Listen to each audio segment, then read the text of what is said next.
Pois bem, a história que eu vou contar hoje é sobre a diferença que existe entre ter conhecidos e ter amigos de verdade. É uma história que começa lá no interior, onde o abraço é apertado e a palavra vale mais que qualquer contrato assinado. E termina na capital, onde o aperto de mão é frio e a palavra só serve se trouxer algum tipo de lucro. O nome do nosso personagem é Lucas. Lucas era um rapaz simples, criado em um vilarejo pequeno, lá no interiorzão do Rio Grande do Sul, um lugar onde todo mundo sabia quando você estava doente, quando tinha brigado com a namorada e quando precisava de ajuda para levantar a cerca. Se o pneu do carro furava na estrada, em 5 minutos paravam 3 vizinhos para ajudar. Era assim que funcionava ir a Caller rumano. Mas o Lucas, embora amasse aquele jeito de vida, sentia que o mundo era maior. Ele tinha 24 anos, um diploma fresquinho na mão, em marketing e comunicação, vejam só, e a cabeça fervilhando de ideias. Ele olhava para as oportunidades da cidade grande e pensava: se aqui eu conheço 100 pessoas, na capital eu vou conhecer 1000. E se 100 me dão apoio, 1000 vão me dar o dobro de apoio e de chances. Ele via a capital, Porto Alegre, como um celeiro de possibilidades, um lugar onde a energia era elétrica, onde as coisas aconteciam rápido. E ele estava cansado da lerdeza do interior. Quando ele anunciou para a família que estava de mudança, foi um misto de orgulho e tristeza. A mãe chorou, claro. O pai deu um tapinha no ombro e disse: vai lá, guri, mas lembra que a nossa porta aqui estará sempre aberta. E Lucas partiu. Ele empacotou a vida dele em poucas caixas, deu um último abraço no cachorro vira-lata e pegou a estrada, com o coração cheio de uma esperança que beirava a ingenuidade. Chegando em Porto Alegre, ele se instalou em um apartamento pequeno, num bairro movimentado, cheio de prédios altos e janelas espelhadas. A primeira coisa que o atingiu foi o barulho. Não era o barulho da natureza, do vento nas árvores ou do galo cantando. Era o ruído constante, o zunido dos carros, o grito distante de uma sirene e, o mais estranho de tudo, o silêncio absoluto dos vizinhos. No primeiro mês, Lucas tentou o que era natural para ele, ser amigável. Ele esbarrou com a vizinha do 402 no elevador. Uma moça de óculos escuros, falando no celular, apressada. Bom dia, Lucas disse, com um sorriso aberto de quem veio do interior. A moça apenas balançou a cabeça, sem tirar o celular da orelha, e murmurou um abafado. Quando a porta do elevador abriu, ela saiu disparada, sem olhar para trás. Lucas ficou parado, segurando o saco de pão, sentindo um frio na barriga. Ele pensou: tudo bem, ela estava ocupada. É a correria da cidade. Ele tentou com um porteiro, um senhor já de idade, chamado Seu Osvaldo. E aí, Seu Osvaldo, tudo certo? O senhor é daqui de Porto Alegre mesmo? Seu Osvaldo olhou para ele com a sobrancelha arqueada, como se Lucas estivesse perguntando algo muito pessoal. Sou. Quer que eu chame um táxi? Não, só queria bater um papo. Meu horário é de serviço, seu Lucas. Se não precisa de nada, vou voltar para Guarita. Essa foi a primeira lição amarga que a capital lhe deu. Aqui, o tempo é dinheiro. E bater papo sem propósito é desperdício. Mas Lucas não desistiu. Ele tinha vindo para fazer amigos, para construir sua rede, como ele ouvia nos podcasts de sucesso. E o lugar onde ele achou que isso seria mais fácil era no trabalho. Ele conseguiu uma vaga júnior numa agência de comunicação moderna, cheia de gente jovem, mesas coloridas e jargões em inglês. Era um ambiente que respirava criatividade e aparentemente conexão. Nos primeiros dias ele estava eufórico. Apresentava-se a todos com a maior simpatia. Prazer, sou Lucas. Vim do interior.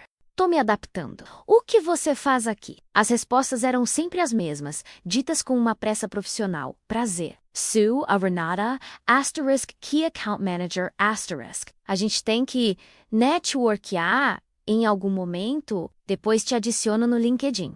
LinkedIn, essa palavra começou a assombrar Lucas. Ele queria amigos para ir tomar um chimarrão no Parque Farroupilha no domingo, para assistir a um jogo do Grêmio. Ou, simplesmente, para desabafar sobre o dia. O que ele recebia eram convites para se conectar em uma rede social profissional. Ele tentou se aproximar de um colega mais velho, o Fernando, que parecia ter uma vida social agitada. Fernando, você parece que conhece Porto Alegre inteira. Onde a gente pode ir para tomar uma cerveja e relaxar na sexta? Lucas perguntou.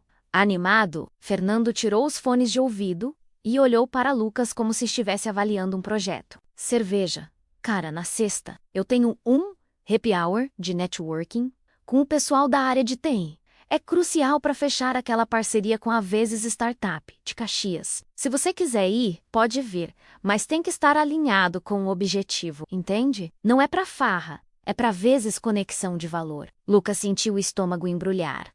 Conexão de valor. No vilarejo dele, conexão de valor era quando o vizinho emprestava o trator sem perguntar nada em troca. Ele começou a observar o comportamento das pessoas na agência. Eles se cumprimentavam com sorrisos largos, prometiam almoços e cafés, mas raramente o faziam. E quando faziam, a conversa não era sobre a vida, sobre sonhos ou sobre medos. Era sobre trabalho, sobre quem estava subindo de cargo, sobre o próximo projeto que traria visibilidade. O almoço era o ápice desse individualismo. No interior, almoçar junto era sagrado. Era hora de contar as fofocas, dar risada e comer a comida caseira da Dona Elza. Ali, na capital, cada um pegava seu prato, sentava na frente do computador e comia enquanto lia e-mails, ou pior, enquanto navegava no LinkedIn. Lucas tentou organizar um futebol de final de semana, uma tradição inabalável no interior. E aí, galera, vamos montar um time? Alugamos um campo, rachamos o custo. Para relaxar, houve um silêncio constrangedor na sala. Renata, a vezes Key Account Manager, respondeu. Futebol? Lucas, eu não posso. Sábado é dia de workshop de liderança. Preciso investir em mim. Outro colega, o Tiago, disse. Eu só faço CrossFit. É mais eficiente para performance. E Fernando, o mestre do networking, deu a pá de cal. Se fosse um evento esportivo beneficente, com cobertura da mídia, eu pensaria. Mas só para chutar bola? Não agrega valor ao meu portfólio social. Lucas começou a entender que em Porto Alegre as pessoas não tinham amigos, tinham vezes contatos. E esses contatos eram como ferramentas. Só eram usados se servissem para construir algo na carreira ou na vida financeira. Amizade pela amizade, sem interesse oculto, parecia ser uma moeda que tinha saído de circulação. Ele se sentia um peixe fora d'água. Ele falava a língua portuguesa, mas não falava o dialeto da capital, que era composto por termos de autoajuda corporativa e ambição desmedida. Passaram-se 6 meses. Lucas já não sorria tão abertamente no elevador. Ele já respondia com um seco quando alguém o cumprimentava no corredor da agência. Ele estava se adaptando, mas não da maneira que esperava. Ele estava se tornando mais reservado, mais desconfiado. A solidão começou a apertar. Ele tinha centenas de conexões no LinkedIn, mas se precisasse de alguém para livelou ao pronto-socorro às 2 da manhã, ele não saberia quem chamar. O único número que ele discava, com frequência crescente, era o da mãe, a quilômetros de distância. E aí, meu filho, como está a capital? Fazendo muitos amigos? Perguntava a mãe, com a voz cheia de carinho. Lucas engolia em seco. Mãe, está corrido. Moeta de Antibocana, muita oportunidade. Mas estou focado no trabalho, sabe? Ele não tinha coragem de dizer a verdade. Que ele morava num prédio com 40 apartamentos e ninguém sabia seu nome completo. Que ele tinha almoçado sozinho todos os dias daquela semana. Que ele estava começando a sentir falta do cheiro de terra molhada e da simplicidade dos corações do interior. Ele tentou entrar em grupos de interesses comuns. Entrou numa aula de culinária gaúcha, esperando encontrar pessoas que compartilhassem a paixão pela tradição. Lá, ele conheceu a Priscila, uma guria que parecia simpática. Ela ria das piadas dele e até elogiou a maneira como ele preparava o arroz de carreta. Lucas pensou. É ela, finalmente, uma amizade sincera. Eles trocaram telefones. Lucas mandou uma mensagem no dia seguinte. Oi, Priscila. Quer tomar um café para falar mais sobre a aula? A resposta veio rápida, mas fria. Oi, Lucas. No momento, estou focada em expandir meu negócio de doces gourmet. Se você tiver algum contato de fornecedor de embalagens de luxo, me avisa. Caso contrário, preciso otimizar meu tempo. Beijo. Otimizar o tempo. Essa frase se tornou o mantra da cidade. Tudo era otimização, eficiência, produtividade, onde o afeto se encaixava nisso? Lucas percebeu que para ser aceito, ele precisava ter algo a oferecer. Ele não podia ser apenas o Lucas, o cara legal que gosta de conversar. Ele precisava ser o Lucas, o vezes contato, que tinha acesso a alguma informação, que podia abrir alguma porta, ou que pelo menos parecesse promissor para o futuro. Ele começou a mudar a forma como se apresentava. Em vez de falar de onde vinha, ele falava dos projetos em que estava trabalhando. Em vez de perguntar sobre a vida pessoal, ele perguntava: qual o seu próximo grande passo profissional? E, pasmem, funcionou. De repente, as pessoas queriam almoçar com ele. Fernando, o mestre do networking, até o convidou para aquele happy hour de TI. Mas não era o Lucas que eles queriam. Era o cargo que ele ocupava na agência, a chance de ele apresentar um deles ao diretor de criação. Ele estava sendo usado e ele sabia. Mas a solidão era tão grande que ele preferia ser usado a ser ignorado. Ele se obrigava a participar desses encontros frios, onde todos se avaliavam mutuamente, trocando sorrisos falsos e cartões de visita. Uma vez, ele estava conversando com uma gerente de Arraque, a Daniela, numa dessas conferências de marketing. Lucas, tentando ser genuíno, perguntou: Daniela, o que te faz feliz de verdade? Ela parou, pensou um pouco e respondeu com a maior naturalidade: bater minhas metas trimestrais. Isso me dá estabilidade e me permite investir em cursos de aprimoramento. Lucas sentiu um vazio. Ele pensou na dona Fátima, a padeira do vilarejo, que dizia que o que a fazia feliz era ver o sorriso das crianças quando ela lhes dava um pão quentinho. A diferença era abissal. Ele estava vivendo em uma selva de concreto, onde a lei do mais forte não era sobre força física, mas sobre quem tinha a agenda mais cheia de contatos estratégicos. Um ano se passou desde a mudança. Lucas tinha uma carreira promissora, ganhava bem. Tinha um apartamento na capital. Ele tinha alcançado o sonho que o tirou do interior. Mas ele estava mais pobre do que nunca. Pobre de... Ele estava numa fase de profunda reflexão, sentado sozinho em seu sofá numa sexta-feira à noite, olhando para o celular que não tocava. Ele folheava as fotos antigas, vendo a roda de chimarrão na praça, os vizinhos rindo, a simplicidade. Eu troquei a verdade pelo sucesso. Ele pensou, troquei o calor pela conveniência. Ele estava tão imerso nesses pensamentos, nessa tristeza silenciosa que a cidade impõe, que ele nem notou que o barulho da chuva lá fora havia se transformado em um temporal violento, daqueles que assustam até quem está acostumado com o clima gaúcho. O vento assobiava nas janelas de seu apartamento, e a eletricidade começou a falhar piscando de forma intermitente. Lucas se levantou para acender uma vela, sentindo um pressentimento ruim. Ele estava exausto, física e emocionalmente. Ele precisava de ar. Precisava sair daquele casulo de solidão que ele havia construído. Ele pegou o carro, sem saber exatamente para onde ir, apenas com a necessidade de respirar longe daquelas paredes frias. E foi aí que a vida, que já andava lhe dando rasteiras emocionais, resolveu lhe aplicar um golpe fio. Era noite, a rua estava escura, mal iluminada pelos faróis fracos do carro e pelos clarões dos relâmpagos. Ele dirigia devagar, tentando enxergar através da cortina de água. E então, o inevitável aconteceu. Um carro desgovernado, vindo na contramão, talvez por aquaplanagem, atingiu o lado do motorista com uma violência brutal. O som foi ensurdecedor. O metal retorcendo, vidros explodindo. A cabeça de Lucas bateu violentamente no volante. Tudo ficou escuro, mas antes que a consciência o abandonasse completamente, ele teve tempo de sentir a dor lancinante na perna e a confusão total. Ele estava preso nas ferragens, o carro amassado como uma lata de refrigerante, e o silêncio que se seguiu ao estrondo era quase tão aterrorizante quanto a dor. Ele tentou gritar, mas a voz falhou. Ele estava no meio de uma avenida movimentada, mas por causa do temporal, os carros que passavam diminuíam a velocidade, desviavam e seguiam em frente. Ninguém parava. Ajuda! Ele conseguiu sussurrar. Ninguém ouviu. Lucas, sangrando e mal conseguindo respirar, tentou alcançar o celular no painel. Ele precisava ligar para alguém. Mas quem? A mente dele começou a rodar os nomes. Fernando? Não.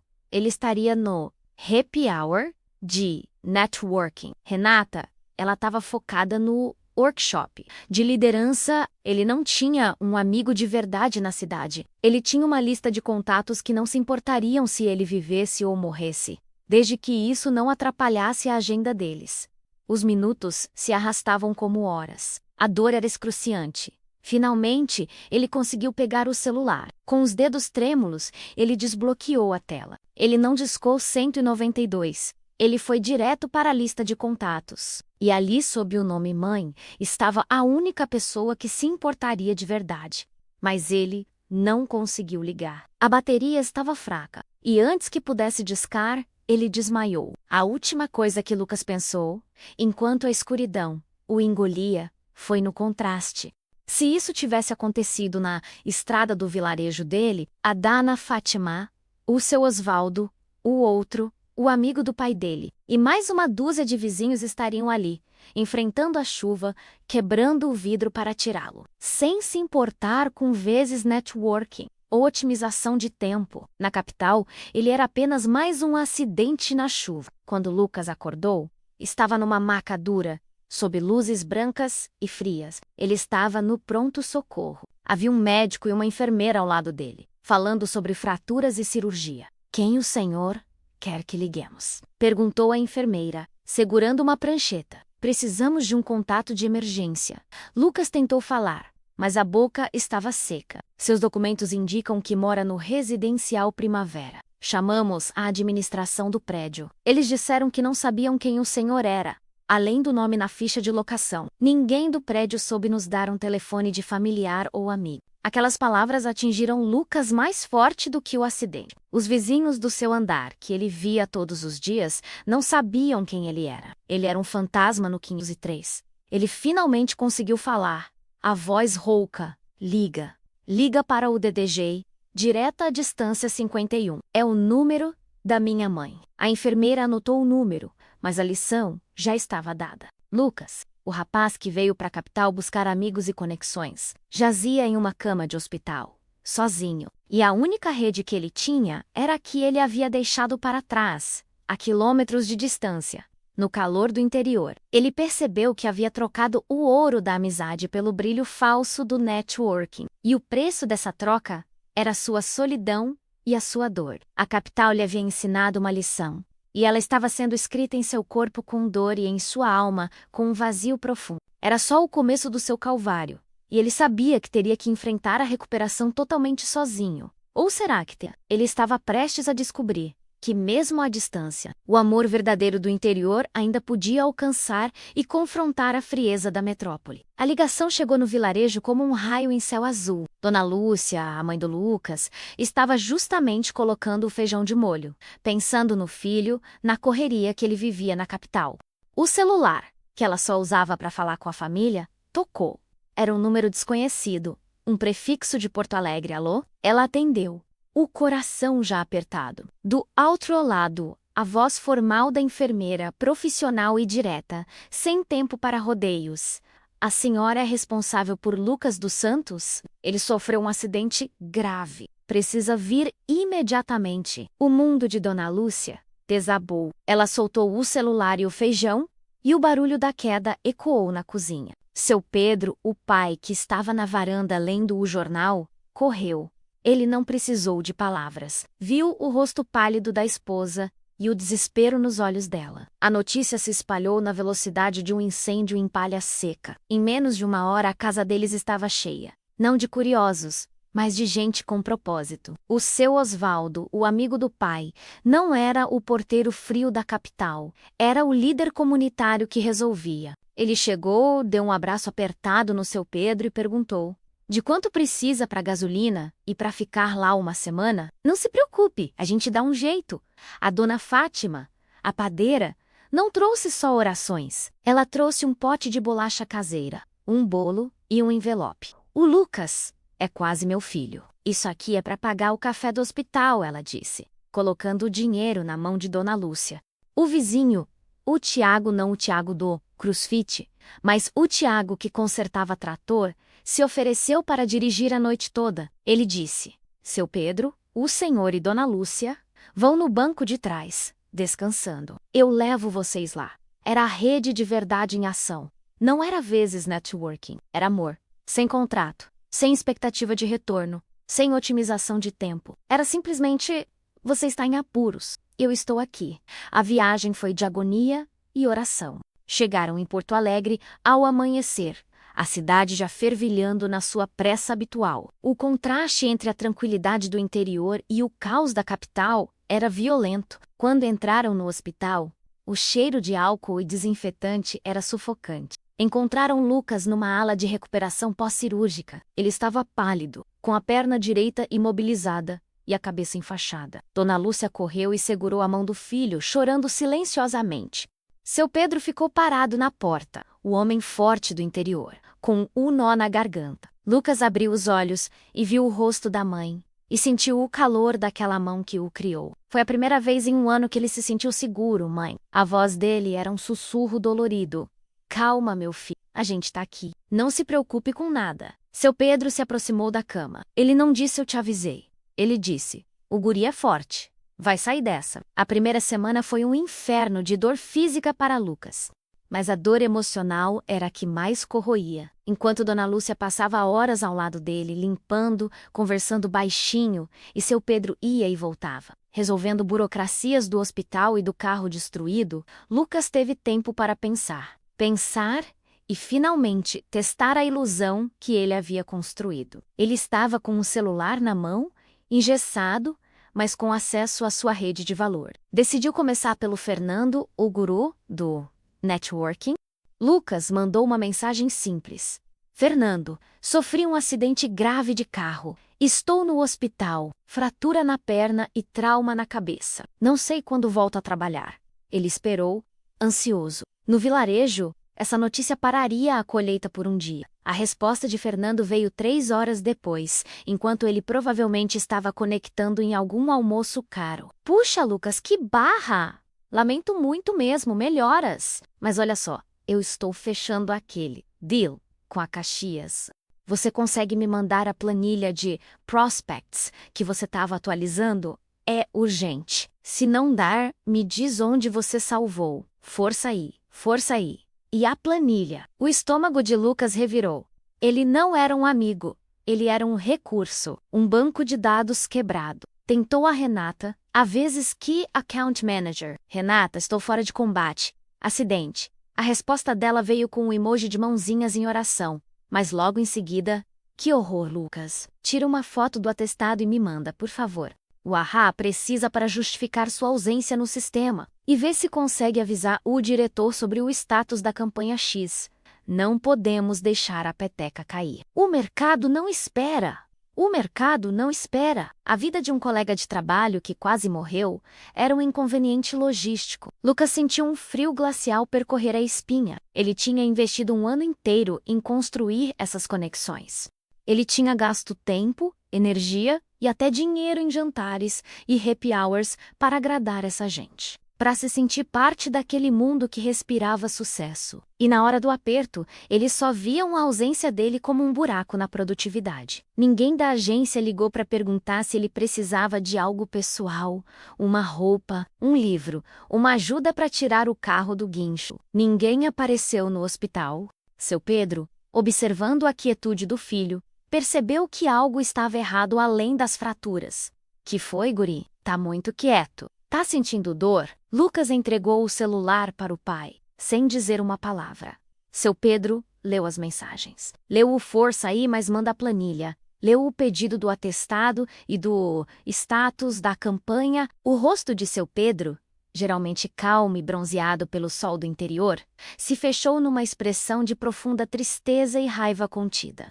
Mas que gente é essa, Lucas? Eles nem perguntam se tu está vivo de verdade. É o jeito da capital, pai. Eles são ocupados otimizando o tempo. Otimizando o tempo para quê? Para ganhar dinheiro e ficar sozinho no final? Seu Pedro colocou o celular na mesa de cabeceira com um baque seco. Lá no nosso vilarejo, se o seu Osvaldo, o outro Osvaldo, o amigo soubesse que um conhecido sofreu isso, ele largava o trabalho e vinha sentar aqui, nem que fosse para te contar piada ruim. Dona Lúcia interveio, mais suave, mas com a mesma firmeza. Meu filho, tu trocou a nossa mesa cheia de gente onde a gente comia junto e falava da vida, por uma mesa onde cada um come, olhando para a tela do computador. Tu trocou o chimarrão na praça por um café de networking, onde tu tem que provar que vale a pena. Lucas chorou, sem conseguir se conter. Não era choro de dor física, era choro de arrependimento. Eu fui um idiota. Eu acreditei que quanto mais gente eu conhecesse, mais amparo eu teria. Eu pensei que essa pressa, esse foco no sucesso, era o que importava. Eu me senti superior. Ninguém é superior quando está sozinho, meu filho, disse Dona Lúcia, alisando os cabelos dele. O sucesso é ter alguém para te segurar quando tu cai. A lição estava sendo ensinada a sangue e lágrimas. Enquanto a frieza dos contatos de Porto Alegre era dolorosamente evidente, o calor do interior inundava o quarto 503 do hospital. O seu Osvaldo, do vilarejo, não parou de ligar. Não para perguntar de trabalho, mas para perguntar como a perna estava. Se os médicos eram bons e se eles precisavam de mais dinheiro. A dona Fátima mandou uma encomenda pelo ônibus, com mais comida caseira e, o mais importante, um álbum de fotos antigas. Lucas pegou o álbum e viu a foto dele, pequeno, jogando futebol com os vizinhos na rua de terra. Naquele momento, ele percebeu que a verdadeira riqueza não estava no tamanho da sua rede de contatos, mas na profundidade dos laços. Os dias se transformaram em semanas. Lucas fez a cirurgia e começou a recuperação. O hospital, um ambiente já naturalmente impessoal, se tornava insuportável por causa da sua solidão na cidade. Seu Pedro e Dona Lúcia tiveram que se revezar. Eles alugaram um quartinho simples perto do hospital. Seu Pedro teve que usar as economias para cobrir as despesas não planejadas. Pai, a agência já me ligou. Eles querem saber quando eu consigo voltar, mesmo que seja para trabalhar de casa. E tu consegue? Perguntou seu Pedro desconfiado. Com a perna engessada e essa dor? Não, mas se eu não dar um sinal de vida, eles vão me descartar. É assim que funciona aqui. A pressão corporativa invadia o quarto do hospital.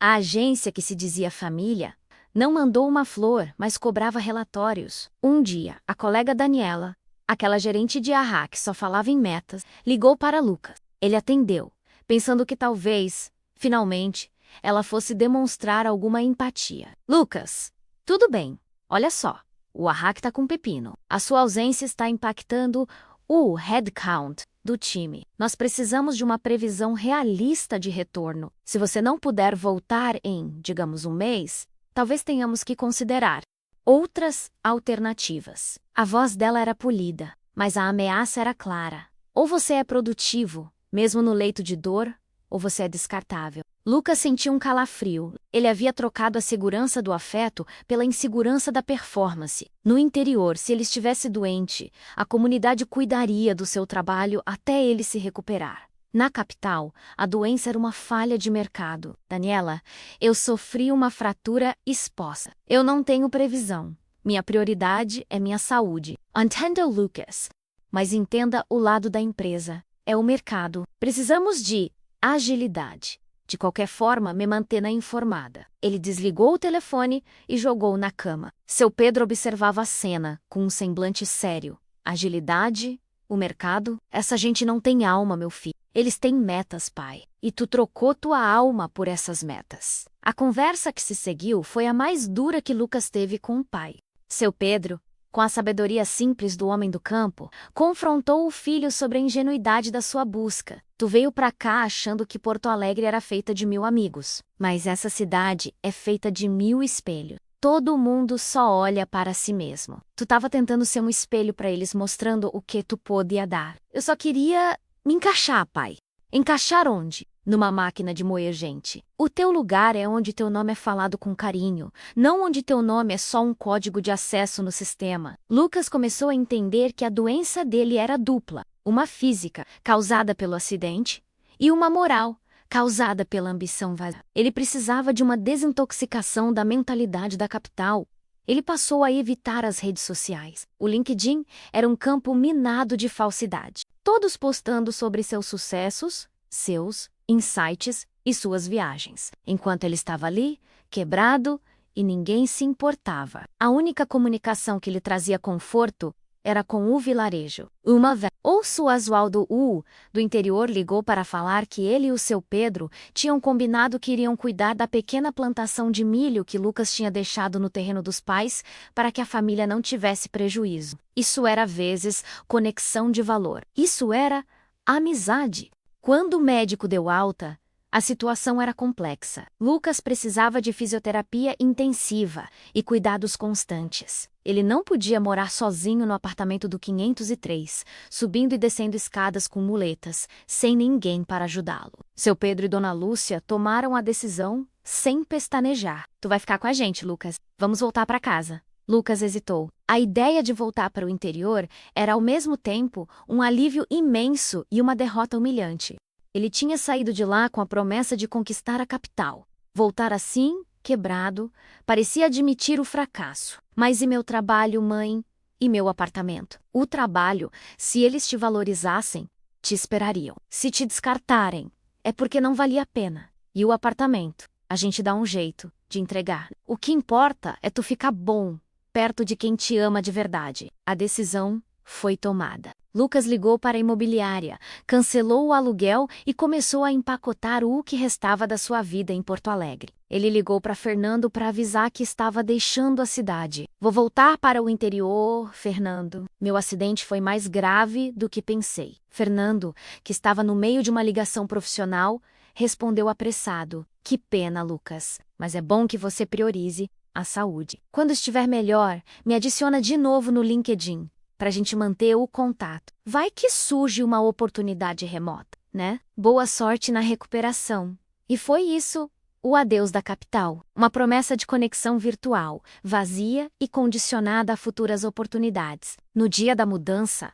seu Pedro alugou uma caminhonete emprestada para levar as poucas coisas de Lucas. O apartamento 503 estava vazio e silencioso, exatamente como Lucas havia passado a maior parte do ano lá. Antes de fechar a porta, Lucas olhou para o corredor. Ele nunca soube o nome da vizinha do 402, nem do 601.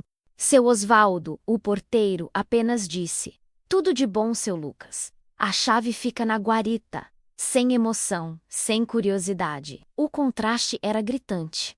Na ida, ele saiu do interior carregado de esperança. Na volta, ele saía da capital carregado de desilusão e dor. Ele entrou no carro, sentando no banco de trás, a perna esticada. Dona Lúcia dirigia, e seu Pedro ia no carona. Eles não falavam muito, mas o silêncio deles era um bálsamo. Era um silêncio de acolhimento, de quem não precisa de palavras para entender a dor do outro. Enquanto o carro se afastava dos gigantes de concreto, Lucas olhou pela janela. Ele via os prédios altos, os escritórios reluzentes, os cafés cheios de gente apressada, todos focados em seus próprios objetivos, correndo, otimizando, conectando. Ele pensou: eu troquei a minha vida por um cartão de visitas.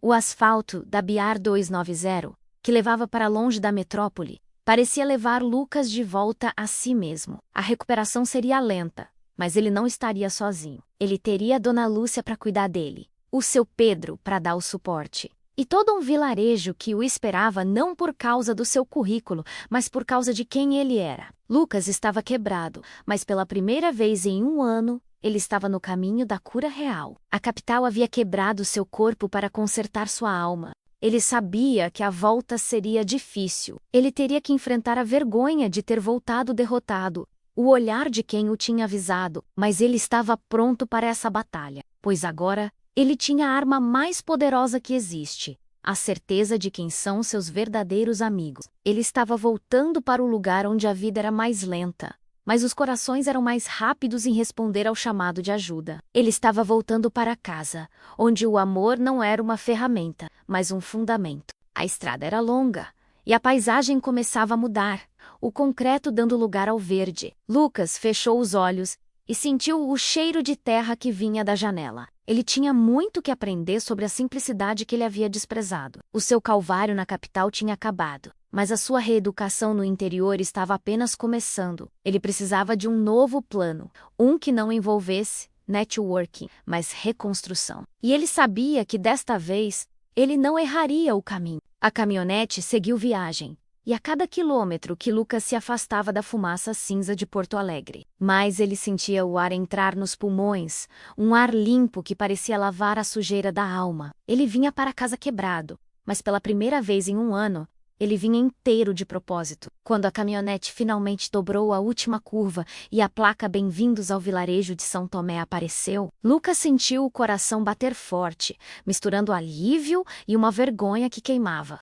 Ele tinha saído dali como guri de sucesso que ia conquistar o mundo. Voltava como guri acidentado, que precisava ser cuidado. Mas vejam só como as coisas do interior funcionam. A notícia do acidente e da volta de Lucas já tinha chegado. Não por e-mail ou LinkedIn, mas por telefone, do boca em boca, com a velocidade da preocupação genuína. Quando seu Pedro estacionou a caminhonete em frente à casa, Lucas estava pronto para enfrentar a curiosidade e o julgamento. Mas não foi isso que ele encontrou. O que ele encontrou foi o seu Osvaldo U do vilarejo, o amigo do pai, o Tiago U, que consertava trator. Não o do CrossFit, e mais uns 3 vizinhos, parados na porta sem algazarra, apenas esperando. Seu Pedro abriu a porta para Lucas, que desceu do carro com dificuldade, apoiado nas muletas e na mão firme da mãe. A perna engessada era pesada, mas o coração estava mais leve. O seu Osvaldo não perguntou sobre o trabalho, nem sobre o carro. Ele olhou para Lucas, deu um tapão no ombro do seu Pedro e disse, com a voz embargada: "Graças a Deus o guri está de volta. Agora sim, ele está seguro." Eles não precisaram de palavras. Em vez de julgamento, eles ofereceram ação. O Tiago já tinha construído uma rampa de madeira improvisada para facilitar o acesso de Lucas à varanda. A dona Fátima, a padeira, não estava ali, mas deixou um bilhete na porta. "Tem sopa de capelete no fogão, Lu. E o pão de fermentação natural é por minha conta até tu tirar esse gesso."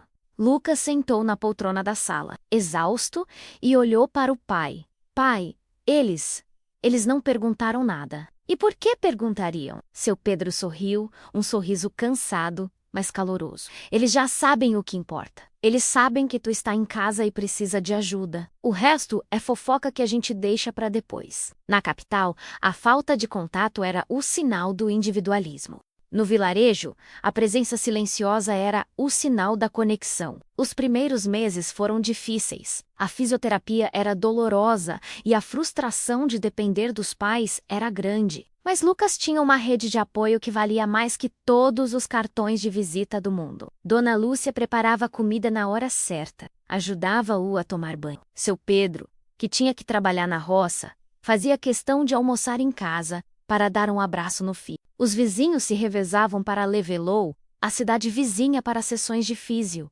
Ninguém cobrava nada. Uma vez, Lucas tentou dar dinheiro ao Tiago pela gasolina. O Tiago ficou ofendido. "Que isso, Lucas? Tu acha que a gente aqui cobra por gentileza? Guarda esse dinheiro para quando tu precisar de um luxo. Isso aqui é obrigação de amigo." A palavra obrigação, dita com esse sentido comunitário, era a verdadeira tradução de conexão de valor. Lucas passou longas horas na varanda, olhando o horizonte, meditando sobre a sua jornada. Ele tinha trocado a água limpa do riacho pela água barrenta da ambição. Ele pegou o celular, que agora só servia para jogar paciência e falar com a mãe, e resolveu fazer uma limpeza na sua vida virtual.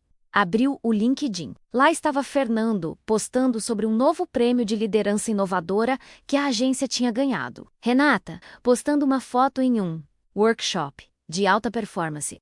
Todos sorrindo, todos vendendo a imagem de uma vida perfeita e ocupada. Lucas deletou o aplicativo. Ele não precisava mais daquele papo. A vida real não era uma performance. Ele ainda recebia e-mails esporádicos do Araque da agência, sempre polidos, mas sempre com o mesmo tom. "Lucas, precisamos de uma data definitiva. Seu cargo não pode ficar em aberto." Ele demorou, mas finalmente escreveu a resposta que selaria seu destino profissional na capital. Ele não escreveu um e-mail.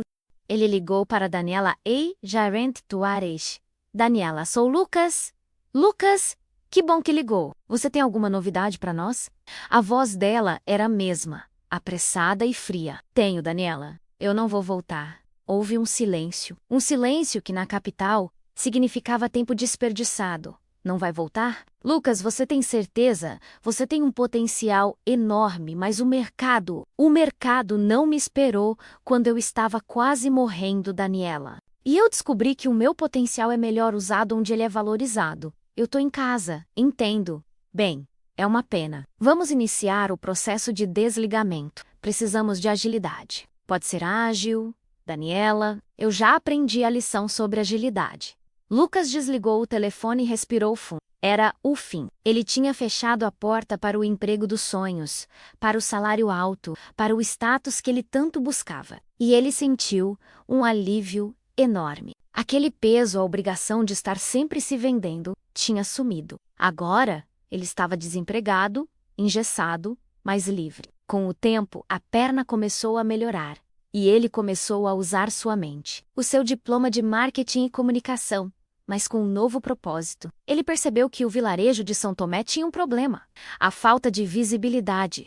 Eles produziam coisas maravilhosas: o pão da Dona Fátima, o queijo artesanal do seu João, o mel orgânico da cooperativa local, menos, mas eles não sabiam vender o peixe para o mundo além da estrada. E foi aí que Lucas viu a oportunidade de redenção. Ele não precisava de Porto Alegre para usar suas habilidades. Ele só precisava o Celós para o bem. Ele montou um pequeno escritório no quarto de casa, usando o computador que ele tinha trazido da capital. Em vez de criar campanhas para grandes corporações, ele começou a criar a marca Sabores de São Tomé. Ele usou seus conhecimentos de fotografia e design para criar embalagens bonitas para o queijo do seu João. Ele montou uma página simples na internet para a Dona Fátima, mostrando o processo de fazer o pão, contando a história da família dela. Ele usou a comunicação não para manipular, mas para valorizar a verdade. No começo, os moradores desconfiaram. Marketing na roça. Para que isso, Lucas? O pão é bom. Quem come, compra, disse Dona Fátima. É para quem está longe saber que ele existe, Dona Fátima. É para trazer gente nova para cá, que valorize o seu trabalho. Lucas não estava mais fazendo networking para si, ele estava construindo uma rede de comércio justo para a sua comunidade. A primeira prova de que ele estava no caminho certo aconteceu 3 meses depois.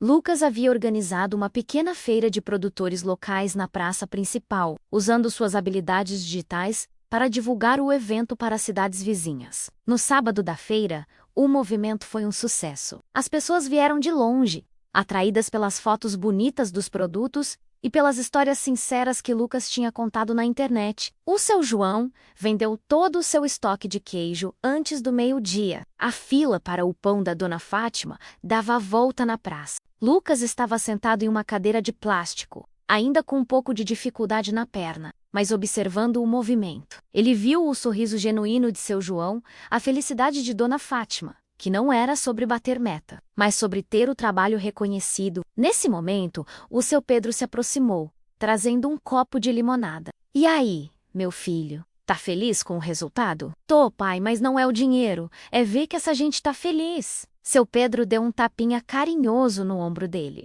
É isso, guri. Tu trocou o lucro individual pelo lucro comunitário?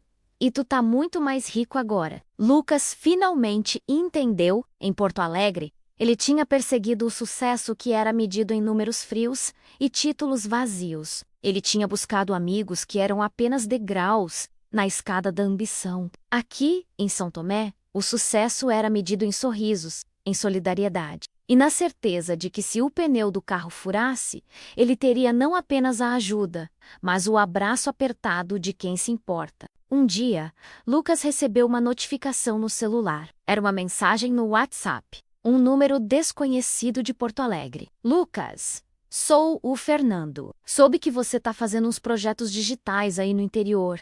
Vi uma matéria sobre a feira. Parabéns. Olha, eu tô precisando de alguém com sua expertise para um projeto paralelo que estou lançando. É uma startup de impacto social. Vamos conversar? Podemos networkear? Lucas leu a mensagem. E em vez de sentir o antigo brilho da oportunidade, ele sentiu apenas cansaço. Fernando, mais uma vez, só o procurava quando ele tinha algo a oferecer. Lucas não respondeu sobre o vezes networking ou sobre a vezes startup. Ele tirou uma foto da praça, cheia de gente rindo, com a barraca do seu João E o cheiro do pão da Dona Fátima. E ele mandou a foto para Fernando com uma única legenda. Fernando, desculpa, mas estou focado em construir conexões reais. Aqui a gente não networkeia, a gente vive, e estamos muito ocupados sendo felizes. Boa sorte com suas metas.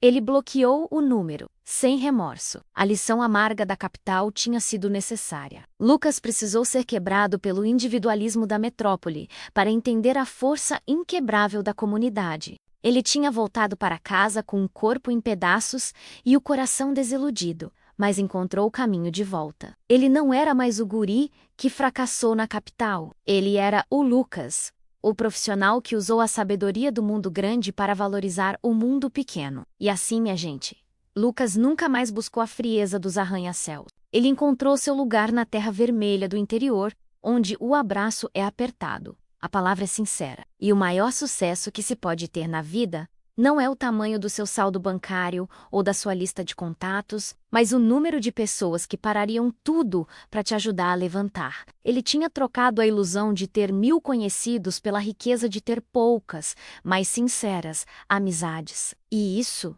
ele descobriu, era verdadeira fortuna. De 1 a 10, que nota você daria? Deixe nos comentários. Assim saberei que chegou até o final e o quanto esta história emocionou você. E se ainda não fez, deixe seu curtir, inscreva-se no canal e compartilhe este vídeo com quem aprecia histórias com lições de vida. Obrigado por estar aqui e até a próxima.